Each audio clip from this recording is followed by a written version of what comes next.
Daniel Goleman. Hə, lövhədə yazdıqlarımı dəftərinizə yazıla bilərsiniz. Yəni konspekt götürməklə öyrənməyiniz yaxşıdırsa, konspekt götürərək öyrənin. Yox, yazmaq istəmirsinizsə, lövhəni izah edəndən sonra lövhənin şəklini də çəkəcəm, qrupa göndərəcəm. Yəni öyrənmə tərziniz necədirsə, sizə necə rahatsa elə eləyə bilərsiniz. Ən gözəli konspekt qeyd götürün. Çünki çox şey yazmayacağıq. Ümumiyyətlə cümlələr yazaq əzbərliyə elə bir şey yoxdur. Sxemlərlə yazılır. Daniel Goleman. Daniel Goleman nəzəriyyəsi. Emosional zəka nəzəriyyəsi.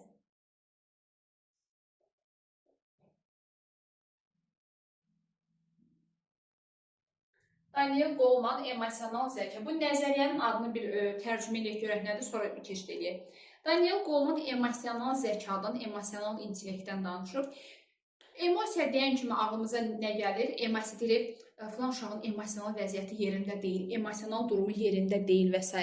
Yəni, onun emosional durumu, o kədərlidirmi, sevinclidirmi, xoşbəxtdirmi və s. Yəni, bizim emosional durumumuzdur. Bu emosional zəkadan danışır. Daniel Goleman yəni deyir ki, bu nəzəriyyəsini necə müəyyənləşdirib, necə yazıb, onu da deyim qısa tarixini. Sonra keçim mənalarını tərtib edək, iki istiqamətə bilək. Deyir ki, Daniel Goleman günlərin bir günü deyir, işdən evə yorğun halda gedərkən deyir, avtobus gözləyir.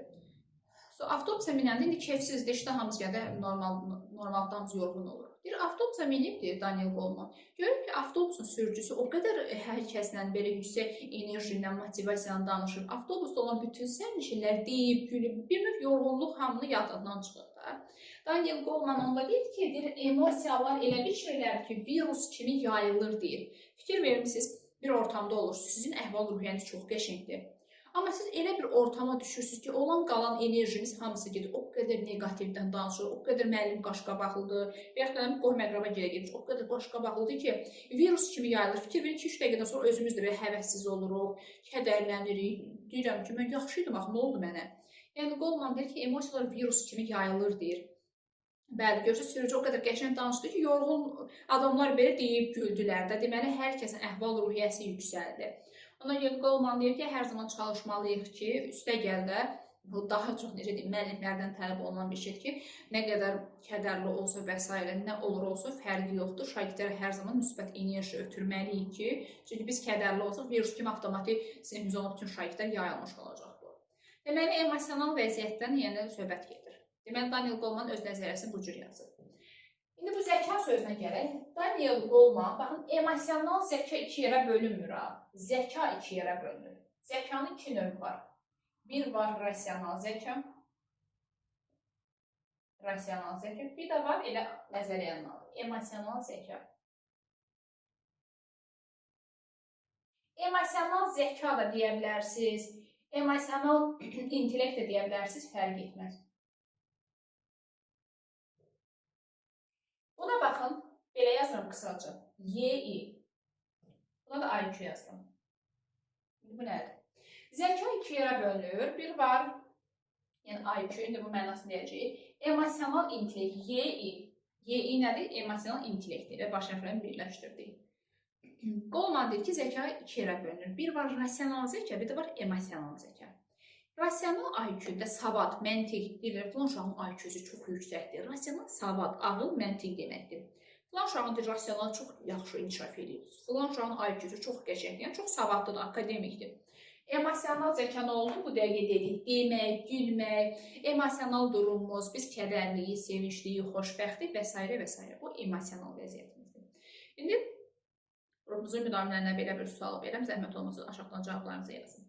Hal-hazırda, ümumiyyətlə, uğur əldə etmək üçün sizcə məndə rasional zəka olmalı, yoxsa emosional zəka olmalı? İndi hər hansı bir sahədə uğur əldə edilmək istəyir. Lap deyib olsun mix sahəsi, lap sertifikasiya olsun, fərqi yoxdur.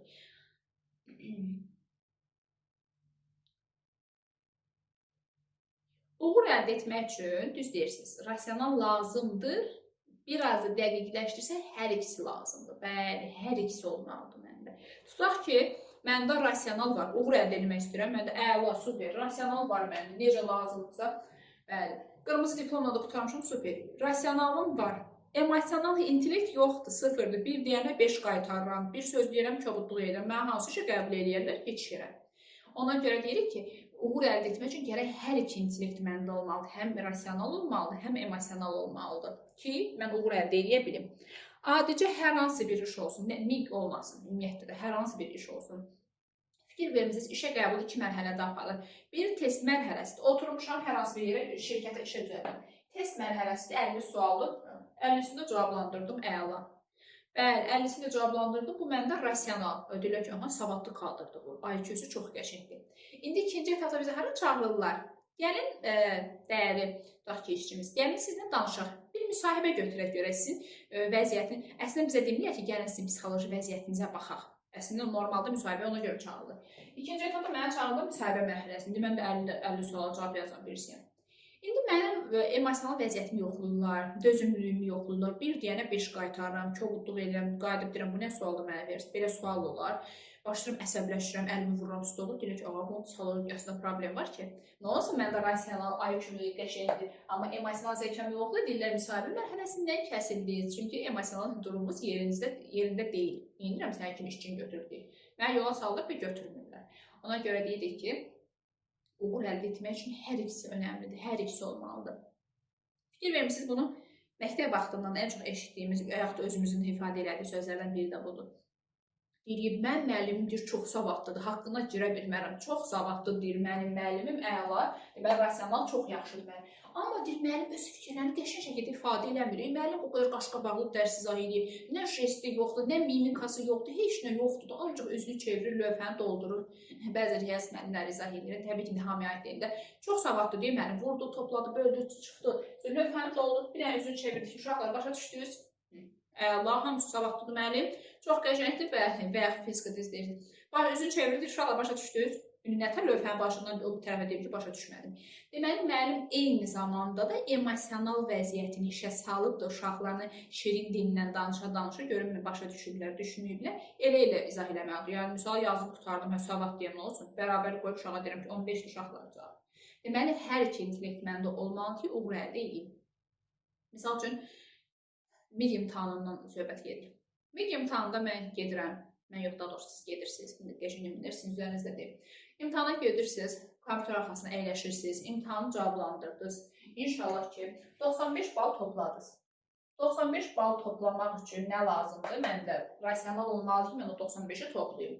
Əla, MİQ imtahanında və yaxud da sertifikasında mən yüksək nəticə topladım. Bu mənim rasionalımın olduğunu göstərir.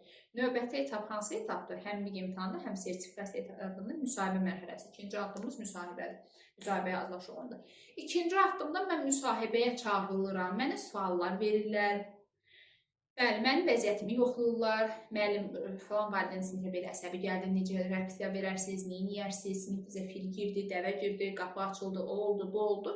Yəni, mənim psixoloji durumumu yoxlamaq üçün mənə psixoloji suallar verirlər. Orada mən kobudluq eləsəm, mən sərt reaksiyalar versəm, deyəcəklər ki, aha, müəllimin hansı zəkası zəifdir, emosionaldır. Uğur əldə edə bildimmi mən? Yox, əldə edə bilmədim. Müsahibədən kəsildimdə da nə oldu? Rasionalda heç getdi. Topladım 95 balda elə belə oldu. Deməli, uğur əldə etmək üçün nə lazımdır? Hər iki intellekt məndə olmalıdır ki, mən uğur əldə edeyim. Ümid edirəm ki, bura qədər aydın oldu. Yəni, rasional da, emosional da hər ikisi məndə olmalı ki, mən uğur əldə edə bilim. Bəli, bəli. Acil imtahan verəndə belə, tutaq ki, 95 bal toplamaq üçün də ola bilər həyəcanlıyım, özümü ürəkdirək verirəm ki, sakitləş, əsəbləşmə, yaxşı olacaq, özünü ələ al, narahat olma, bunu bilmirsənsə keç o bir sual yaz, onu bilmirsənsə keç o bir sual yaz. Yenə uğur əldə etmək üçün mütləq ikisi olmalıdır. Yəni, özümə də ürəkdirək verməliyim, narahat olma, bilmirsənsə keç o birisini yaz, özümə ürəkdirək verirəm ki, uğur əldə eləməyi bacarım. Bəli, ümumiyyətlə, hər ikisi olmalıdır bizdə uğur əldə etmək üçün. Lövhənin şəklini çəkirəm, silib davam edirəm. Rasional intellekt heç yerə bölünmür, narahat olmayın. İndi emosional intellekti böləcəyik.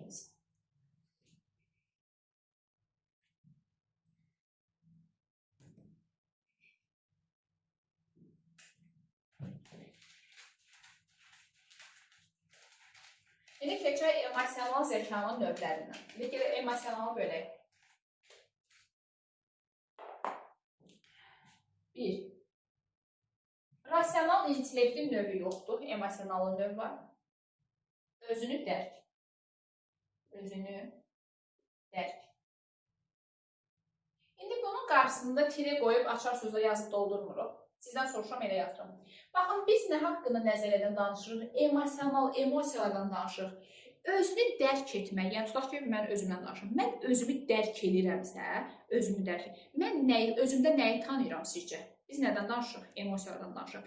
Deməli, mən özümü tanıyıramsa, öz hisslərimi tanıyıram deməkdir. Çünki biz bu dəqiq hisslərdən danışırıq da, nəzəriyyədən danışırıq. Özünü dərk edirsə, bəli, mən öz hisslərimi tanıyıramsa, öz hisslərimdən agahımsa, deməli, özümü dərk edirəm. Özünü tanımaq o deməkdir. Öz hisslərini tanımaq, öz hisslərindən agah olmaq. Hissləri tanımaq, hisslərindən agah olmaq. Misal üçün, mən nümunə deyək.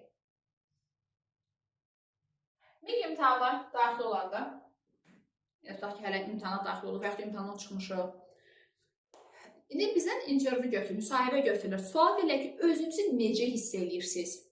Mən öz hissimin adını deyirəm ki, görün mən özümü dərk edirəm, özümü tanıyıram, yoxsa yox. Mən deyirəm ki, mən çox sevincliyəm. Sevincli nə deməkdir? Hissi tanımaqdır. Deməli, neyinirəm? Hansı komponent məndə yaxşı inkişaf edib özünü dərk. Mən deyirəm ki, mən çox həyəcanlıyam. Həyəcanlı olmaq nə deməkdir? Hisslərimi tanımaq deməkdir. Deməli, özünü dərk komponenti yerindədir, əladır. Və yaxud da fikir vermişsiniz, bəzən özümüzdən sual verir və yaxud da kimsə sual verir. Necəsən deyir? Özünü necə hiss edirəm? Bizim cavabımız nə oldu? İnanırsınız ki, özüm də bilmirəm, nə hisslər keçirirəm. Deməli, hansı mərhələdə problem yaşayırıq? Özünü dərkdə. Sual verir ki, necəsən? Öz hisslərdə görürəm, nətərsən? Deyirəm, vallahi ki, özüm də bilmirəm, mən nə hiss edirəm. Deməli, özümü dərk eləməkdə çətinlik çəkirəm. Mən bilmirəm ki, bu dəqiqəsi bəzən olur, bizdə imtahan yaxın. Adam bilmir, ağlasın, gülsün, sevinsin, bilmir hansı hisslər. Yəni, hisslər qarşı bir-birinə.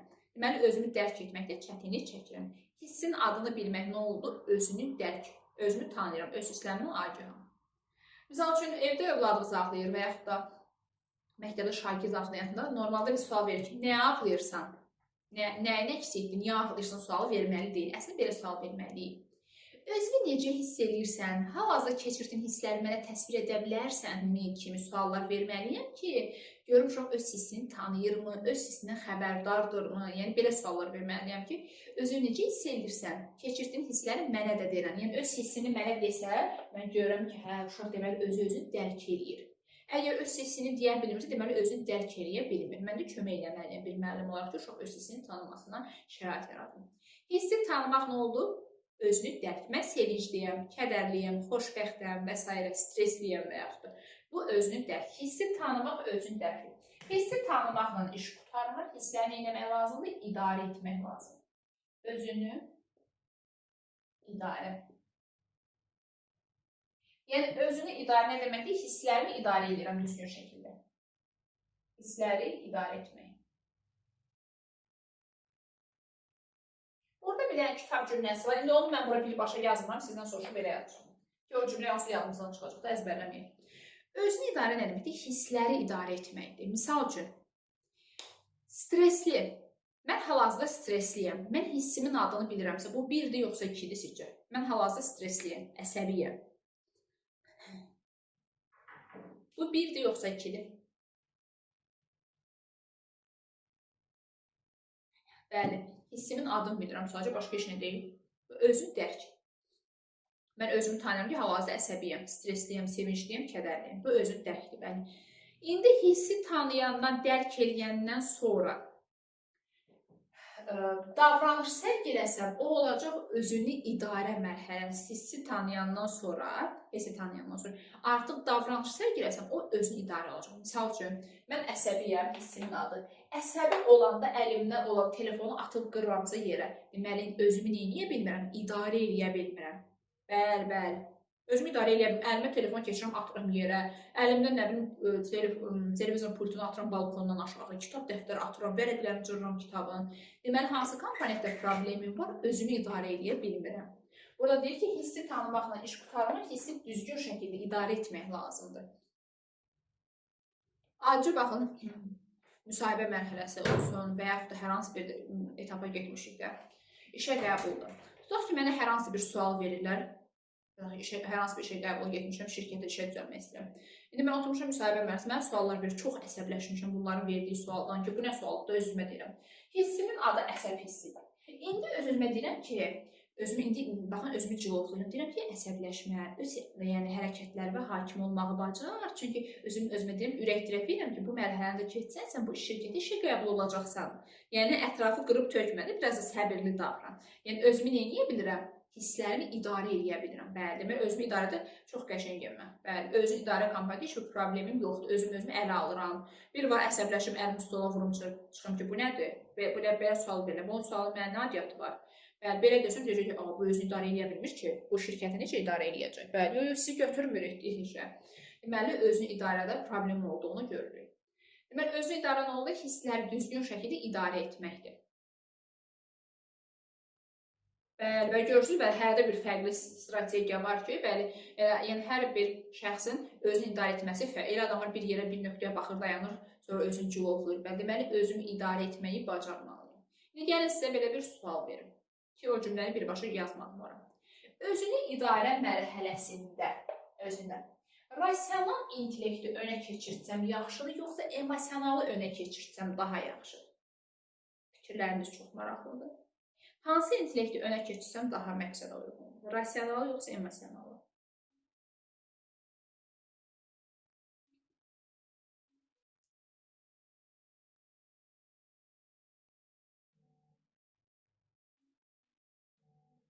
Bəli, indi gəlin sizə bir nümunə ilə deyim, bəli. Hansı intellekti önə keçsə daha yaxşı? Onsuz da mən tutaq ki, oturmuşam bu dəqiqə işə qəbuldayam. Onsuz da mənim bu dəqiqə emosional vəziyyət baxımından gərginəm. Mən biraz da emosional durumu önə keçirsəm, vəziyyət daha da gərginləşər. Amma mən rasionalı önə keçirsəm, ağlımı önə keçirməliyəm. Deməliyəm ki, yox, əsəbləşmə, əlimi vurma stola. Çünki bu qədər hazırlaşmısan, hayıfdır da, yəni gəl bu mərhələyə çatmısan. Bunu nə ilə düşündüm? Ağlımla düşündüm də, hisslərimlə düşünsəydim, bəlkə də daha sərt reaksiya verərdim, daha kobud danışardım. Deməli, özünü idarə mərhələsində ağlı önə keçirmək daha yaxşıdır. Yəni, rasional intellekt emosionalın önünə keçsə daha yaxşıdır. Misal üçün, nümunə deyil. Tutaq ki, imtahandan yüksək nəticə toplamışıq, əla, super, sevincliyəm, xoşbəxtəm, bu özünü dərkdir, hissimi tanıyıram. İndi mən çıxmışam, yəni imtahandan, başlayıram çöldə rəqs eləməyi özüm üçün, və yaxud düşürəm metroya, rəqs eləyirəm, qulağımda naushnik var, qulaqçıqda başlayıram rəqs eləməyi özüm üçün. Rəqs eləməmişdən qabaq mən deməliyəm ki, yox, mən bu dəqiqə burada rəqs eləyəcəm, axşam videolar çəkib sosial şəbəkədə paylaşacaqlar məni. Yəni, mən bunu nə ilə düşündüm? Dedim ki, yox, hara oynayıram, oynasam sosial şəbəkə çəkərlər, qoyarlar. Bəli, bir də görürüm, axşam bütün sosial şəbəkə mənə paylaşırlar. Bəli, onu eləməmişdən qabaq öz-özümə deyirəm ki, yox, mən ağılla hərəkət edeyim də, bəli, emosional vəziyyətin biraz da önə keçsin, vəziyyət daha da pis olar. Bəli, ağlımı önə keçirdim, deyirəm, yox, bura rəqs eləmək yeri deyil, gedim, evdə nə qədər sevincim varsa, gedib rəqs eləyərəm evdə. Bəli, ağlı önə keçirsə daha yaxşıdır.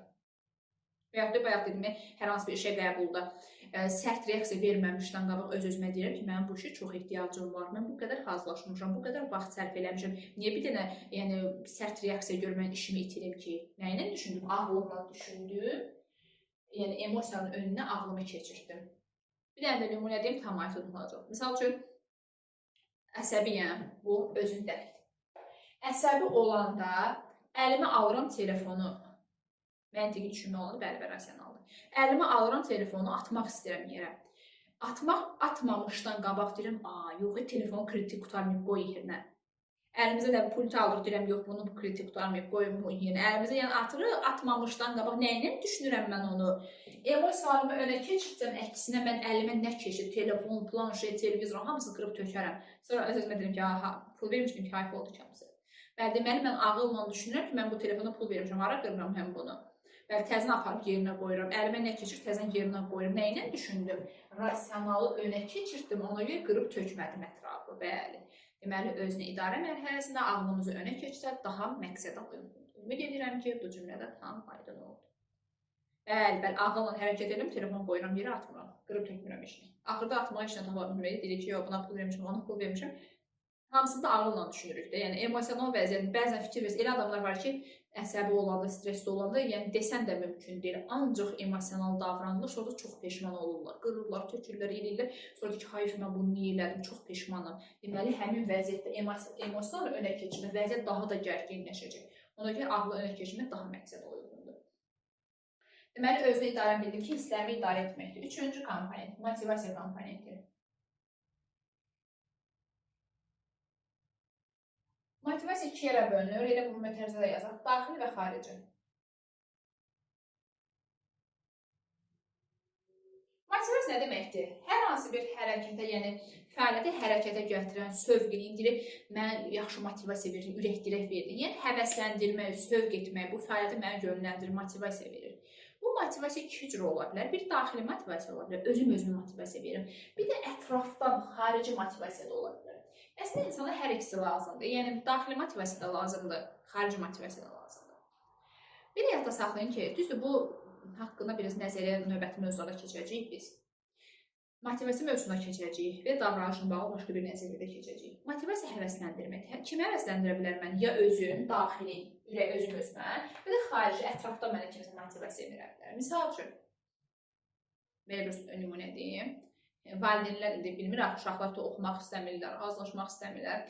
Valideyn deyir ki, oğlum, qızım, sən universitetə qəbul olsan, deyir, sənə axırıncı model iPhone alıb verəcəyik. Uşaq özünə əl qatıb, bir qəşəng dərs oxuyur, bir qəşəng həvəslənib dərs oxuyur. Nəyə görə?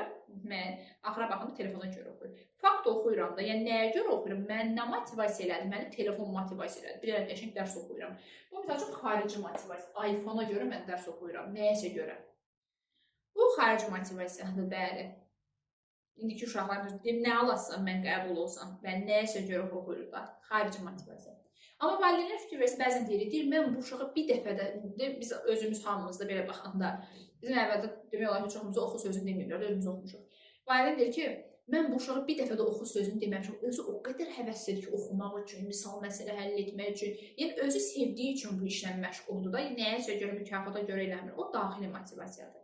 Özü-özünə motivasiya verir, öz-özünü ruhlandırır, hazırlaşır. O daxili motivasiyadır. Başqa bir sual verim sizə. İndi bunu siz tapın. Deyir ki, səhər 6-da bulvarda qaçışa başlayıram, ona görə ki, idmanı çox sevirəm. Bu, daxilidir yoxsa xaricidir? Səhər 6-da başlayıb bulvarda qaçış eləməyə.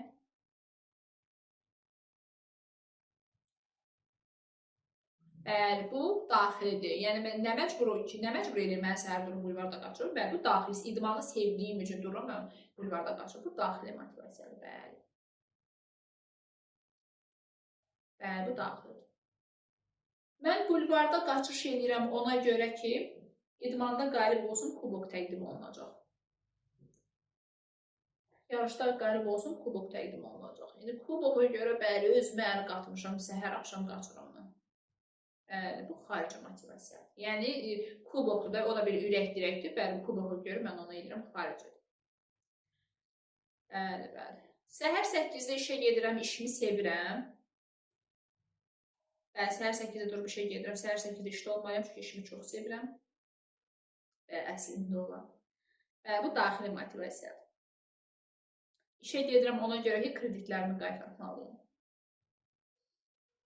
Bəli, kredit qaytarmaq üçün və yaxud da premiya almaq üçün nəyəsə görə gedirəmsə, bəli.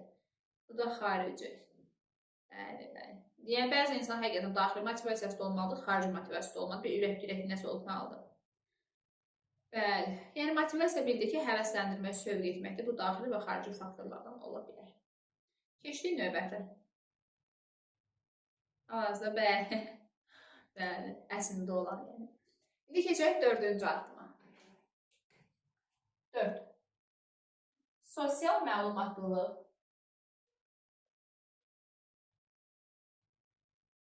Möhtərizə üçün ikinci adını yazırıq, empatiya. Sosial məlumatlılıq və ya empatiya. Bunu izah etməmişdən qalaq, bir dənə sual verim. Yuxarıdan hələ ki, bunlarla. Hansı mərhələdə dedim ki, öz hisslərimizin agaham. Mən öz hissimi bilirəm ki, mən bu dəqiqə əsəbiyəm. Mən bu dəqiqə xoşbəxtəm. Mən bu dəqiqə sevincliyim. Bir var öz hisslərini tanımaq, bəli, bir də var başqa insanlar. Əvvəl öz hissimi bilim ki, tanımaq nədir? Öz hisslərini tanımaq, bəli, özünü tanımaq, yəni özünü dərk etməkdir. Özüm öz hisslərimi tanıyıramsa, bu özünü dərk etmək. Bu əla. Baxın, bu öz hisslərini tanımaq da idi. Bunu niyə sual verir? Bu öz hissini tanımaqdır. Empatiya hissi nədir? Başqa insanların hisslərini tanımaq, başqa insanların hisslərindən agah olmaq. Empatiya nə deməkdir? Bu adamda deyir ki, bir qramda empatiya qabiliyyəti yoxdur. Yəni, empatiya o demək ki, özünü qarşımdakı şəxsin yerinə qoymağı bacarıramsa, digər insanların hisslərini anlayıramsa, bəli, deməli, o empatiyadır. Yəni sosial məlumat, iki adı var. Empati və ya sosial məlumatlıq. Başqa insanların hisslərini anlamaq, başa düşmək. Digər insanların hisslərini anlamaq. Özümü onun yerinə qoyuramsa, deməli, məndə empatiya qabiliyyətim var. Öz hissimi başa düşmək o ayrı, o özünü dərkdir. Başqa insanların hisslərini anlamaq, dərk etmək, o empatiyadır. Sosial məlumatlıq və yaxud da empatiya. Misal üçün, belə bir nümunə deyim. Şagird hər gün tapşırıqlar yazan, hər gün dərsə hazırlıq gələn bir şagirddir. Günlərin bir günü, bu neçə ayının tamamında uşaq bir dəfə ev tapşırığını yazmayıb gəlir. Mən də qayıdıb deyirəm ki, ayıb olsun sənə. Mən heç səndən gözləməzdim. Bu nədir, tapşırığı niyə yazmalısan? Uşaq da öz-özünə deyir ki, ay müəllim, və yaxud uşaq müəllim də özünə deyir ki, ay müəllim, həmişə yazırdım da, nə olar ki, bir dəfə yazmayanda? Əslində, məndə hansı qabiliyyət yoxdur? Məndə empatiya qabiliyyəti yoxdur. Mən əslində öz-özümə deməli idim ki, özümü uşağın yerinə qoymalıydım ki, bu həmişə yazan uşaqdır da, bəli, nə oldu ki, bu bir dəfə yaza bilmədi? Deməli, nəsə ciddi bir səbəbi oldu ki, yaza bilməyib. Ola bilər ailəsində problem olub, ya səhətində, nəsə olub da. Deməli, məndə empatiya qabiliyyəti yoxdur, o dəqiqə uşağı mühakimə edirəm. Mən gərək özümü qarşımdakı şəxsin yerinə qoyum, onu anlayım ki, düzgün şəkildə də reaksiya verim. Demək, öz hisslərimi tanımaq, öz hisslərindən agah olmaq, özünü dərk deyil, başqa insanın hisslərini tanımaq, onun hisslərindən agah olmaq sosial məlumatlılıqdır. Sınaqların birində yerləşdirmişəm, o dediyimiz sizə qarşılıq sınaqlardır. Orada var idi, qəbul sualları içində var idi. Sual belə idi, deyir ki, deməli, məktəbdə bir tədbir keçirilir. Bu tədbirdə şagirdlər öz valideynləri ilə birlikdə, yəni tədbirin mənası o ki, şagirdlər öz valideynləri ilə birlikdə iştirak eləməli idi. Deyir, şagirdlərdən birinin hər iki valideyni yox idi, hər iki valideyni itirmişdi. Nigar adlı şagird onun vəziyyətini deyir, başa düşərək ona təklif edir ki, atam mənimlə işləsin. Nigar, bəli, düz deyirsiniz. Nigar deyir ki, şərhdə də elə deyir ki, Nigar deyir ki, atam mənimlə işləsin, anam səninlə işləsin deyir. Görürsünüz, bu uşaq özünü Leylanın yerinə qoyub ki, onun valideyni yoxdur, pis olacaq bu tədbirdə iştirak eləyə bilməsə. Çünki tədbirin mənası ki, ancaq valideynlərlə iştirak etmək olur. Deyir, anam səninlə işləsin, atam mənimlə işləsin deyir. Deməli, uşaq özünü o şagirdin Leylanın yerinə qoyub ki, onu başa düşür və deyir ki, qoy valideynlərindən biri səninlə işləsin. Bəli, deməli, empatiya qurmağı bacarıb, bəli. Uşaqda empatiya qabiliyyəti var. Başqa insanların hisslərini başa düşmək, onların hisslərini anlamaq harda olur, sosial məlumatlıq və yaxud da ikinci adı empatiya. Sonuncu 5-ci mərhələmiz münasibətlərin idarə olunması. Münasibətlərin idarə olunması.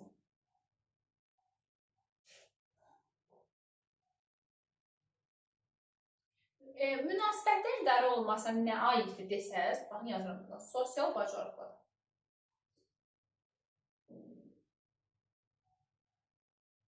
Sosial bacarıqlara nələr aiddir, onu da yazıb izah edəcəm. Sosial bacarıqlar nə nəzərdə tutulur? Verbal, qeyri-verbal, liderlik, sona qədər dinləmək,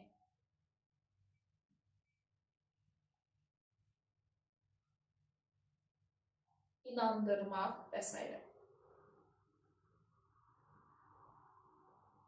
Sosial bacarıqlar deyilən nə nəzərdə tutulur? Verbal, qeyri-verbal, bəli, liderlik, sona qədər dinləmək, inandırmaq və s. Bunlar niyə yazmışam lövhəyə? Testlərdə daha rahat tapasınız. Görürsünüz, bunlar heç birində mən açıq söz yazmamışam. Verbal, qeyri-verbal, liderlik, sona qədər dinləmək, inandırmaq və s. Görəcəyiniz 99% sözlər bunlar. İndi baxın, bu nə deməkdir? Münasibətlərin idarə olunur. Bir var, özümü idarə etmək. O adından da göründüyü kimi o buradaydı. Özümü idarə edirəmsə, bəlkə əsəbləşəndə əlimdə telefon var, onu atmıram yerə, özümü idarə edirəm, telefonu təzən yerə qoyuram, o özünü idarə edir, özümü idarə etməyi bacarım. Bir də var ki, baxın, münasibət harda olur? Tək oturduğum yerdə münasibət olurmu? Yox, bir ortam olmalı, bir komanda olmalı ki, orada da münasibət olsun. Əgər komandada, kütlədə mən konflikt nədir? Mübahisədə, yəni. Hər hansı bir mübahisəni, konflikti həll etməyi bacarıramsa, deməli, məndə nə var? Münasibətləri idarə etmək qabiliyyətim var. Çünki məktəbin rəhbəri olsun. Məktəbin rəhbərində əgər bu komponent olmasa, onun kollektivində həmişə qırğın valideyn, müəllim, şagird, valideyn, hamı bir-birindən dalaşacaq. Niyə? Çünki münasibəti idarə eləyə bilmir, komandanı, kütləni idarə eləyə bilmir. İndi mən komanda kütləni idarə etmək üçün məndə hansı qabiliyyətlər olmalıdır? Sosial bacarıq nə deməkdir? Yəni deyir, bu adamın bir qram bir sosial bacarıq yox ki, kütlə ilə işləyə bilmirdi. Sosial adam deyil. Sosial adamlardan olur danışmaq. Verbal nə deməkdir? Danışmaq, qeyri-verbal jestlərlə, mimikalarla, hərəkətlərlə. Liderlik nədir? Lider kimdir? Müəyyən kütləni öz arxasıca aparmağı bacaran bir şəxsdir. Məktəbin rəhbəri, yoxsa müəllimin özü sinifində olan şagirdləri öz arxasıca aparmağı bacarsa, o da yaxşı bir liderdir. O müəllimlə hansı komanda yaxşıdır? Münasibətlər düzgün şəkildə idarə etməyi bacarır. Və yaxud da sonuna qədər dinləmək. Fikir vermisinizsə, çox ortamda, nə bilim, kollektivdə problem niyə görə olur? Bu ailədə də belədir. Sona qədər dinləmədiyi üçün olur. Bir qulaq as gör, bəlkə mən cümləmin axırında səni tərifləyirəm, bir imkan bir danışım qutarım. Yəni, mən danışmamış, o dəqiqə mənə qıraqdan müdaxilə, bu deyir ki, o sən səhv deyirsən, o deyir sən səhv deyirsən, o zaman o kollektivdə, o ortamda, o ailədə münasibət pis olacaq həmişə. Elə direktor var, müəllim ağzını açıb, cümləni qutarmamış, o tez deyir, yox, belə deyil, yox, elə deyil. O zaman bu müəllimlə direktor arasında münasibət korlanmış olacaq. Ona görə gözləyim ki, sona qədər dinləyim, görüm. Mən də elə biləcəyim, bir sosial bacarıq olsun. Qoy qulaq asıb gör, nədir axıra qədər. Sona qədər dinləmək qabiliyyətim olmalıdır. Kütləni inandırmağı bacarmalıyam. Kütlə mənim arxamca niyə gəlsin ki? Tutaq ki, mən yaxşı bir liderəm. Məktəbin rəhbəriyim. Kütlə mənim arxamca niyə gəlsin? Gərək mən onları inandırmağı bacarım ki, kütlə də mənim arxamca gəlsin. Deməli, bu xüsusiyyətlər olanda mən münasibətləri düzgün şəkildə idarə etməyi bacara bilən şəxsən. Sizdə hər hansı bir konflikt oldu. Mən özüm həmin münasibəti, ailədə hər hansı bir problem oldu, mən özüm onu yoluna qoymağı bacarıramsa, deməli, kütlə ilə işləməyi bacara bilən bir adamam. Bu münasibətlərin idarə olunması, bir də var özüm, məsələn, əsəbiləşdim, öz hisslərimə hakim oluram, ətrafı qırıb tökmürəm, sakitləşirəm, o heç, o özünü idarə edir. Orada özümü idarə edirəm. O təkcə özümə aiddir. Amma münasibətin olması üçün gərək ortam olmalıdır. Öz münasibətlə tək özümü idarə edə bilmirəm ki, münasibətləri, ortamı, kütləni düzgün şəkildə idarə etməyi bacarıramsa, kollektivdir, komanda olsun, məktəb olsun və s. O münasibətlərin idarə olunmasına aid. Yəni, üstündən keçim, sonra keçim sizə situasiya tipində suallar verim. Özünü dərk, öz hisslərini tanımaq, öz hisslərindən agah olmaq. Misal üçün, mən öz zəif və güclü tərəflərimi bilirəm. Elə adam var deyir ki, mənim zəif tərəfim otur, mən çox kövrəyəm. Yəni, özü özünü tanıyır, özünü dərk edir ki, mən çox kövrəyəm. Nə desə, o dəqiq xətrimə deyirəm. Və özümü tanıyıram. Öz zəif, güclü tərəflərimi tanıyıramsa, özümü yaxşı hiss edirəm demək. O özünü dərk. Özünü idarə, hissləri tanıyandan sonra onu düzgün şəkildə, ağlımı da biraz da önə keçirdib, hisslərimi düzgün şəkildə idarə etməyi bacarır. O özünü idarə. Motivasiya həvəsləndirmək, sövq etmək, hərəkətə gətirməkdir. O da bir var özümü həvəsləndirim, ürək-dirək verim. Bir də var ətrafdan nəsə mükafat ola bilər. Bəzən müəllim şagirdlərə deyir, bir aşağı sinif uşaqların adətən. Uşaqlar, bu filan tapşırıq yazsaz, summativdən filan tapşırığı yaxşı yazsınız, yaxşı batov, sizə qələm hədiyyə edəcəm. Bir dəfə müəllim deyir ki, qələm verdim və uşaqlar hər dəfə qələm gözləyirlər, bloknot gözləyirlər, müəllimdən nəsə gözləyirlər, konfet, şokolad, snikers, nəsə gözləyirlər. Yəni, o xarici motivasiyadır. Snikersə görə uşaqlar başlayırlar yüksək nəticə toplamağa. O oldu xarici motivasiya. Sonra, sosial məlumatlıq və yaxud da empatiya nə oldu? Özümü qarşımdakı şəxsin yerinə qoyum, onun hisslərini başa düşüm, onun hisslərini anlayayım. O empatiyadır, sosial məlumat, başqa insanların hisslərini başa düşmək. Öz hissimi başa düşmək özlüklərdir, başqa insanların hisslərini başa düşmək sosial məlumatdır. Bunun testlərini oxuyanda da xüsusən, baxın, mən burada sualları sizə oxuyun, çox qəşəng tapırsınız. Evdə oxuyanda şəkilci qarışıq qəşəng oxuyun. Birazdan sizə suallar oxuyacağım. Yəni, 1 ilə 4-ü qarışdırmamağımızın dərdindən şəkilcisini də düz oxumaq lazımdır. Başqa insanların desə, sosial məlumatlılıqdır. Mənim öz hissimi soruşursa, birbaşa mənim öz hissim, o heç o özünü dərk olacaq. Sonra qaldı sonuncu münasibətlərin idarə olunmasının oldu komandada, ortamda düzgün şəkildə idarə etmək. O münasibətlərin idarə olunması. Ora bir sıra sosial bacarıqlar aiddir. Sosial bacarıq, yəni testlərin ən rahat tapmağın yoludur. Sizcə ona görə bu sözləri yazdım. Bu sözləri gördünüz. Birinci söhbət münasibətlərin idarə olunmasından yox. İndi sizə suallar verirəm. Mütəvakkil hansı mərhələyə aiddir?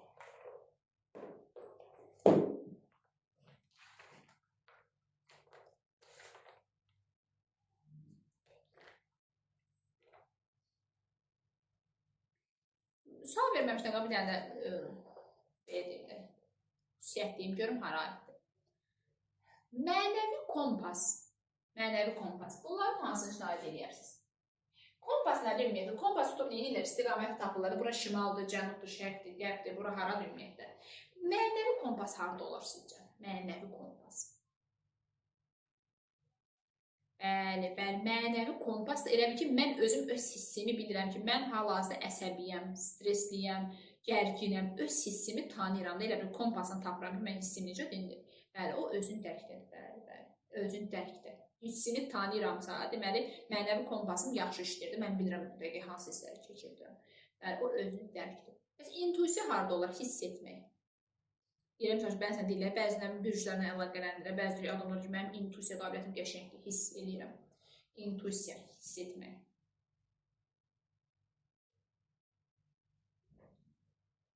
İntuisiyada hiss etmək, hissləri tanımaqdır da, yenə dərkdir, bəli. İntuisiya hissləri tanımaqdır. Mən öz hissəmlə gözəl tanıyıram ki, hiss edirəm artıq. Özünü dərkdir, bəli. İntuisiya görsəniz, bir kitab cümlələri əzbərləməməyin üçün deyirəm. Özünü dərkdir. İntuisiyadır, mənəvi kompas, hamısı özünün dərkə aid. Yəni, keçim suallar verməyə sizə. Deyir ki,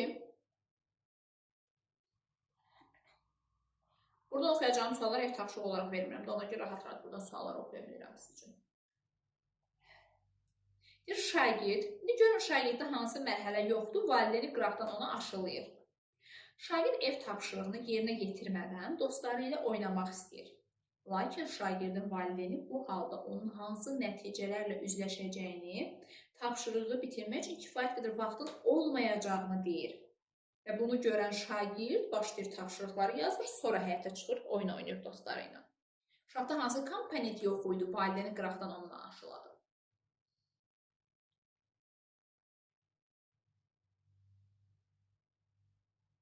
Bəli, uşaq özünü yol motivasiya vermək ki, anası deyir ki, yəni ağlın olsun da, vaxt qutarır, axşamda dur, dərsi oxuyur, sonra gedərsən deyir, oynamağa. Uşaq fikir versiniz, özünü idarə eləyə bilmir. Bəzən valideynlər deyir, sən özünü idarə eləyə bilmirsən, deyir, mən niyə səni idarə eləməliyəm? Uşaq kimi özünü idarə eləyə bilmir. Uşaq ağılla düşünməlidir ki, mən gəlmişəm, qoy tapşırıqlarımı yazım, qutarım, axşamdır, birazdan yuxuya gedirəm, tapşırıqlarım qalacaq. Bəli, gedim tapşırıqlarımı yazım, sonra gedim oyun oynayım. Uşaq özünü idarə eləyə bilmir. Valideyni qıraqdan deyir ki, oğlum, gəl tapşırıqlarımı yaz, sən idarə eləyə bilmirsən. Özü, mən səni çox idarə eləyim. Gəl tapşırıqlarımı yaz, sonra çıxıb oyun oynayarsan deyir. Bəli, uşağın özünü idarə mərhələsində problemi var. Valideyni qıraqdan ona bir növ yön verir, istiqamət verir. Bəli, özünü idarədir bu. Daha sonra başqa bir sual oxuyum sizə.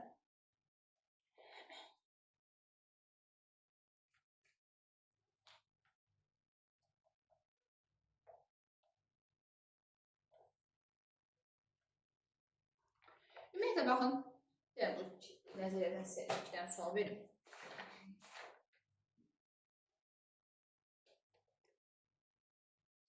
Baxın, belə bir sual oxuyum sizə. Bu hissini necə təsvir edərdin? Bu hansı mərhələdir sizcə? Siz rəqəmlə də yaza bilərsiniz, rahat olsun. Bu hissini necə təsvir edərdin? Hissini təsvir et. Bəli, sual versin ki, şagirdə. Hissini təsvir elə görüm. Deyirəm, xoşbəxtəm, sevincliyəm, əsəbiyəm, stresliyəm. Bəli, yəni görüm özünü dərk edirsən, hissini tanıyırsan, yoxsa tanımırsan. Bəli. Özünü dərk. Bəli. Özün hisslərin haqqında mənə danış, nə hiss keçirdirsən, hissləri mənimlə bölüşə bilərsənmi? Bəli, bu özünü dərkə aid. Sonra başqa bir sual verim. Deyir, səncə baş verənlərə niyə belə reaksiya verdin? Artıq mən reaksiya verirəm, məsələn, harada olar sizcə bu? Deyir, baş verənlərə niyə belə reaksiya verdin, deyir. Niyə ətrafını qırdın, tökdün, onu elədin, bunu elədin, niyə belə reaksiya verirsən, deyir. Bəli, bu özünü idarədir. Hissi tanıdım, nə gözəl, hisslər biləndən sonra artıq reaksiya verirəm. Deyir, filanca müsahibə mənə niyə bir reaksiya verdin, niyə qışqırdın, niyə əlini stola çırpındırdın, çıxdın çölə? Bəli, bu özünü idarədir. Artıq reaksiya sərgildirəmsə, bəli, deməli idarə etmə. Sonra, qarşı tərəfin nə hiss etdiyini düşünürsən, qarşı tərəfin nə hiss etdiyini düşünürsən,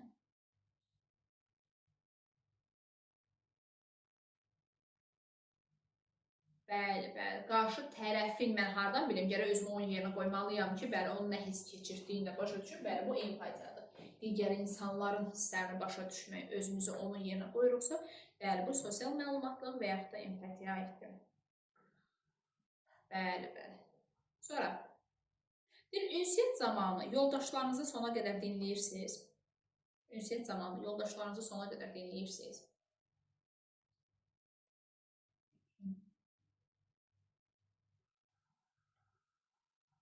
Ünsiyyət zamanı yoldaşlarınızı, ortam, komanda sona qədər dinləmək. Baxın, sona qədər dinləmək buradadır. 5-dədir. Sona qədər dinləmək, münasibətlərin idarə olunmasıdır. Sona qədər dinləsəm, hər şey qaydasında olacaq, münasibətimizdə bəli korlanmayacaq. Yəni, bu münasibətlərin idarə olunması aiddir.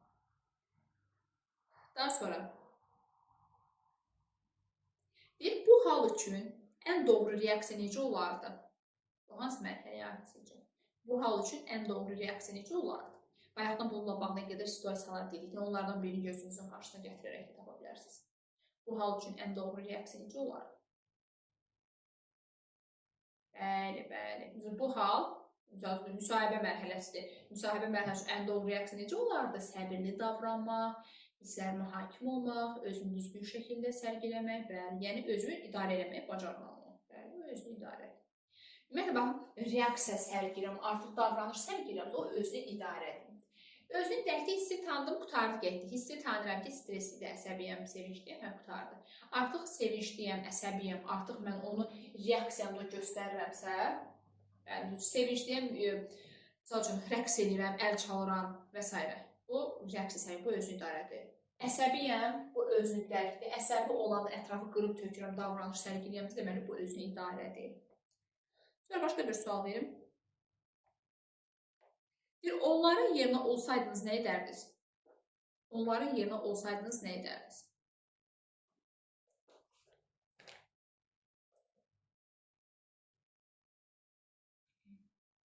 Və onların yerinə olsaydınız nə edərdiniz? Bəli, bu 4, mən o deyiləm, mən gərək özümü onun yerinə qoyum ki, başa düşün, bəli. Onların yerinə olsaydınız nə edərdiniz? Özümü onun yerinə qoyum, baxın gör necə olardı, bəli. Bu empatiyadır, sosial məlumatdır. Yəni, başqa insanlar haqqında məlumatlı olmaq deməkdir bu mənasında. Burada baxın, sosial məlumatlığınla sosial bacarıq eyni şey deyil. Testlərdə yerlərini qarışdırıb yazdılar, fərqli bir şeylərdir. Sosial bacarıqlığın içindədir, sosial məlumatlığın ikinci adı empatiyadır. İndi gəlin, bayaq demişdim, xüsusi şəkilçilərdə önəm vermək lazımdır. İndi gəlin, sizə belə bir sual olsun. Müəllim şagirdlərə smayliklər paylayır və bir mətn oxuyaraq obrazın mənəvi vəziyyətini, vergül, keçirdiyi hissləri smayliklərlə göstərmələrini istəyir. Hansı mərhələ sizcə?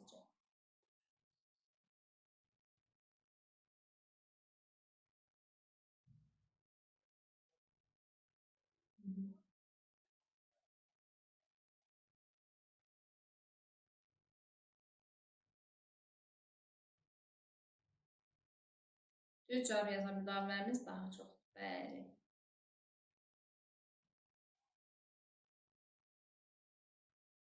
Bu 4-dür.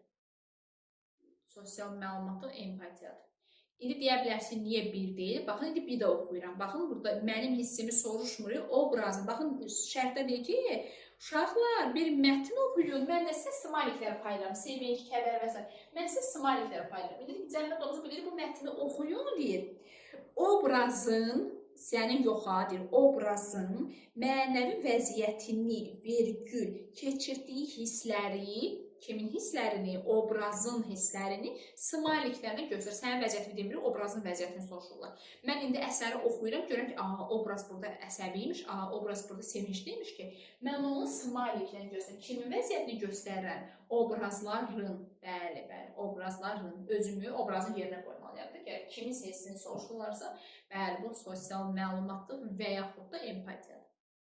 Eyni şərti, eyni situasiyanı fərqli cürdə verə bilərdim sizə. Misal üçün, şagirdlərimə deyirəm, uşaqlar, bu əsəri oxuyun, əsərdən hansı təəssüratları aldınız? Deyirəm ki, mən əsəri çox bəyəndim, smayliklərlə. Öz hisslərimi göstərirəm və yaxud da belə əsəbi smaylik göstərirəm və yaxud da sevincli smaylik göstərirəm. Mən əsərdə bəli, öz təəssüratlarımı bölürsəm, Mən əsəri oxudum, çox xoşbəxt oldum, əsəri oxudum, çox əsəbləşdim mən və s. Hə, o özünün dərki. Çünki birbaşa müəllim məni soruşur. Amma obrazların soruşursa, bəli, o empatiya aiddir. Başqa bir sual oxuyum. Müəllim duyğu akvariumu yaradır sinifdə. Akvarium dediyimiz belə qabdır.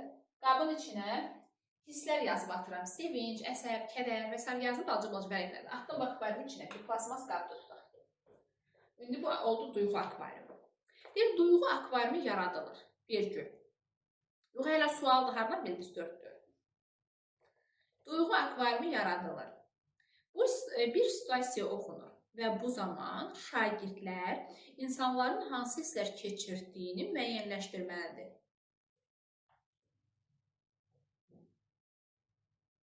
Biz yazan müəllimlərimizə intuisiya qabiliyyəti güclüyüm ki, bilirmişlər məndən sual oxuyur. Və duyğu akvariumu yaradır. Şagirdlər insanların, mənim yox, insanların hansı hisslər keçirdiyini tapmalıdır. Uşaqlar aradan bilməlidir, insanların hisslərini tapmalıdırlar. Bəli, bu sosial məlumatlıq və yaxud da empatiya aiddir. Bəli, 4 insanların, obrazların, filan kəsin hisslərini soruşuramsa, bəli, bu sosial məlumatlıq və yaxud da empatiya aiddir. Baxın, insanların şəkilçisini belə oxumaq çox önəmlidir ki, kimin hissini soruşur? Mənim hissim özümdədir. İnsanların, obrazların, nigarın hisslərini mənə denən. Yəni, harada mən nigar deyirəm, amma özümün nigarın yerinə qoyum, sonra elə ətrafa baxın. Onda olacaq sosial məlumatlıq, empatiya. Bu mövzuda nəyi başa düşməkdir? Nə aydın olmazsa soruşun, zəhmət olmasın. Aydın olmayan nəsə varsa soruşun.